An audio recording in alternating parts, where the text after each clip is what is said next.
Samajwadi party के वरिष्ठ नेता आजम खान के ड्रीम प्रोजेक्ट मोहम्मद अली जौहर यूनिवर्सिटी पर अब बुलडोजर चलने वाला है। रामपुर विकास प्राधिकरण ने यूनिवर्सिटी के 40 में से 38 भवनों को अवैध निर्माण करार देकर ध्वस्तीकरण का आदेश जारी कर दिया है। इस फैसले के बाद समाजवादी पार्टी सड़कों पर उतर आई है। कांग्रेस भी इस मुद्दे पर सरकार को घेर रही है और मामला अब कमिश्नर कोर्ट तक पहुंच चुका है। सबसे पहले समझते हैं कि आखिर हुआ क्या है। रामपुर विकास प्राधिकरण यानी आरडीए ने 28 जून को मोहम्मद अली जौहर ट्रस्ट के सचिव और यूनिवर्सिटी के रजिस्ट्रार को एक नोटिस भेजा था। इस नोटिस में उनसे कहा गया था कि वो 8 जुलाई तक यूनिवर्सिटी परिसर में बने 38 भवनों के स्वीकृत नक्शे यानी अप्रूव्ड मैप प्रस्तुत करें। ट्रस्ट और यूनिवर्सिटी प्रबंधन की तरफ से जवाब दिया गया। व्यक्तिगत सुनवाई भी हुई, लेकिन इसके बाद रामपुर के जिला अधिकारी अजय कुमार द्विवेदी ने फैसला सुनाया कि यूनिवर्सिटी परिसर में बने कुल 40 भवनों में से 38 भवन बिना स्वीकृत नक्शे के यानी अवैध तरीके से बनाए गए हैं। इसके बाद जिला अधिकारी ने इन भवनों को ध्वस्त करने का आदेश पारित कर दिया। इतना ही नहीं, यूनिवर्सिटी के मुख्य प्रवेश द्वार को भी आम रास्ता घोषित कर दिया गया।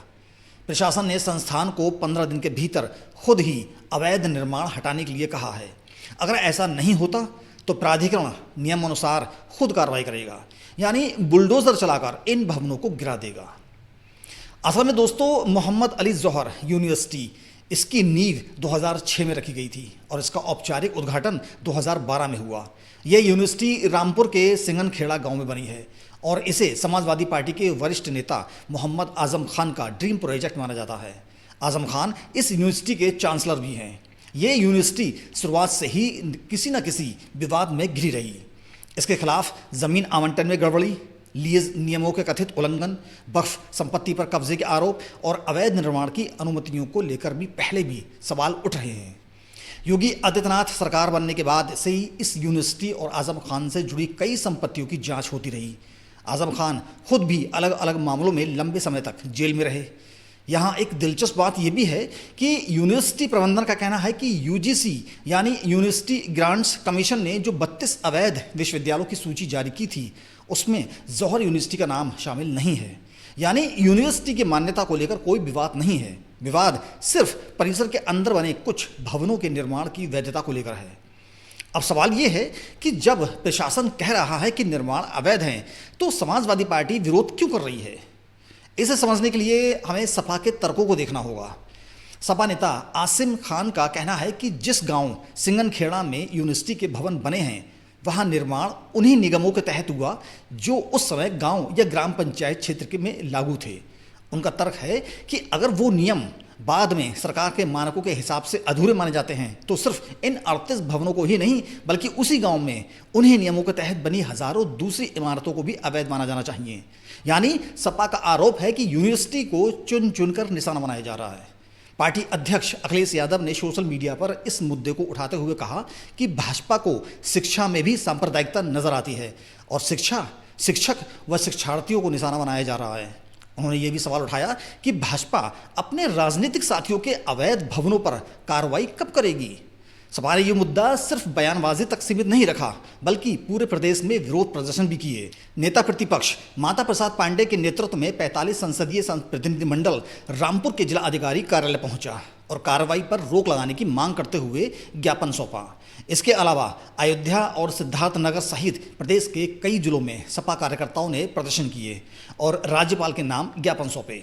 पार्टी का मुख्य तर्क ये है कि इस यूनिवर्सिटी से हजारों छात्र छात्राओं, शिक्षकों और कर्मचारियों का भविष्य जुड़ा हुआ है और किसी भी प्रशासनिक कार्रवाई से पहले सभी कानूनी और संवैधानिक प्रक्रियाओं का ठीक से पालन होना चाहिए। इस विवाद में सिर्फ सपा ही नहीं, कांग्रेस भी कूद पड़ी है। कांग्रेस के प्रदेश अध्यक्ष अजय राय रामपुर पहुंचे और उन्होंने योगी सरकार पर तीखा हमला बोला। उनका आरोप था कि सरकार राम मंदिर से जुड़े विवादों और दूसरे मुद्दों से जनता का ध्यान भटकाने के लिए जौहर यूनिवर्सिटी पर कार्रवाई कर रही है। वहीं दूसरी तरफ सरकारी अधिकारियों का कहना है कि पूरी कार्रवाई कानून के दायरे में और तय प्रक्रिया के तहत ही की जा रही है और इसका विरोध किसी भी व्यक्तिगत पहचान या राजनीति से कोई लेना देना नहीं है।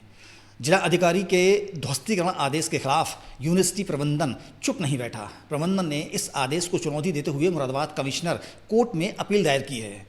इस मामले की सुनवाई 28 जुलाई को तय है, यानी फिलहाल मामला अदालत के हाथ में है। जब तक कमिश्नर कोर्ट इस पर कोई फैसला नहीं सुनाता, तब तक ध्वस्तीकरण की कार्रवाई को लेकर स्थिति साफ नहीं हो पाएगी।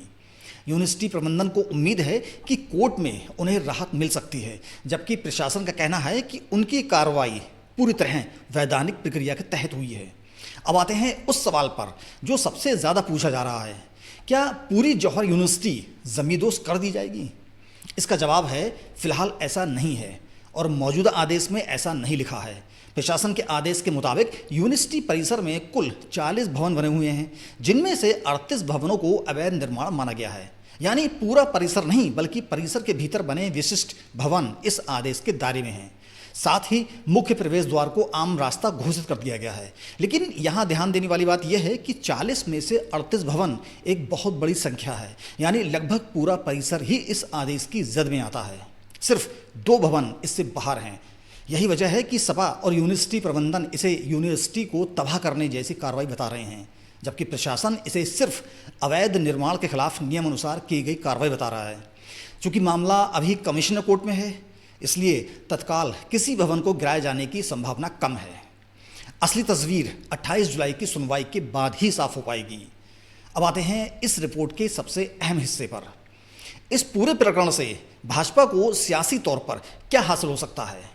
यहाँ हम दोनों पक्षों यानी आलोचकों और सरकार समर्थकों दोनों के नज़रिए को सामने रखेंगे, ताकि आप खुद तय कर सकें कि सच्चाई कहाँ है। पहला तर्क, सपा और आजम खान को कमज़ोर करने की रणनीति। आलोचकों का मानना है कि आजम खान लंबे समय से भाजपा सरकार के निशाने पर हैं। जौहर यूनिवर्सिटी उनकी राजनीतिक पहचान और विरासत का सबसे बड़ा प्रतीक मानी जाती है। ऐसे में इस यूनिवर्सिटी पर कार्रवाई को आजम खान और उनके जरिए समाजवादी पार्टी के मुस्लिम वोट बैंक और उनकी छवि को कमज़ोर करने की एक रणनीति के तौर पर देखा जा रहा है। दूसरा तर्क, ध्रुवीकरण और चुनावी माहौल। उत्तर प्रदेश में आने वाले विधानसभा चुनावों को देखते हुए इस तरह के मुद्दे भावनात्मक और सांप्रदायिक ध्रुवीकरण का काम कर सकते हैं। भाजपा को कानून का राज और अवैध निर्माण पर सख्ती वाली अपनी छवि को और मजबूत करने का मौका मिलता है, जो उसके परंपरागत वोट बैंक में लोकप्रिय रहा है। तीसरा तर्क, सरकार का आधिकारिक पक्ष। भाजपा सरकार और प्रशासन का कहना है कि ये पूरी कार्रवाई सिर्फ कानून व्यवस्था और अवैध निर्माण के खिलाफ नियमित प्रक्रिया का हिस्सा है और इसका किसी खास व्यक्ति, संस्था या समुदाय की पहचान से कोई संबंध नहीं है। सरकार का तर्क है कि अगर भवन बिना अनुमोदित नक्शे के बने हैं तो नियम अनुसार कार्रवाई ज़रूरी है, चाहे वो किसी भी की भी संपत्ति क्यों ना हो। चौथा पहलू, जोखिम भी है।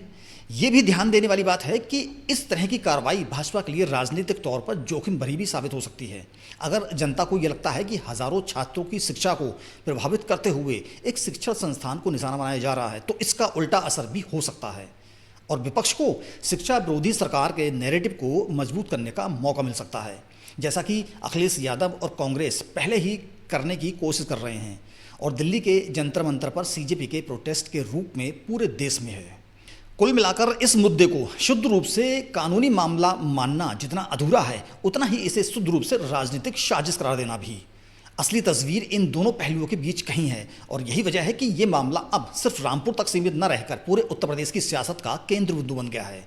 तो दोस्तों, कुल मिलाकर कहें तो रामपुर विकास प्राधिकरण ने जौहर यूनिवर्सिटी के 40 में से 38 भवनों को अवैध निर्माण मानते हुए ध्वस्तीकरण का आदेश जारी किया है।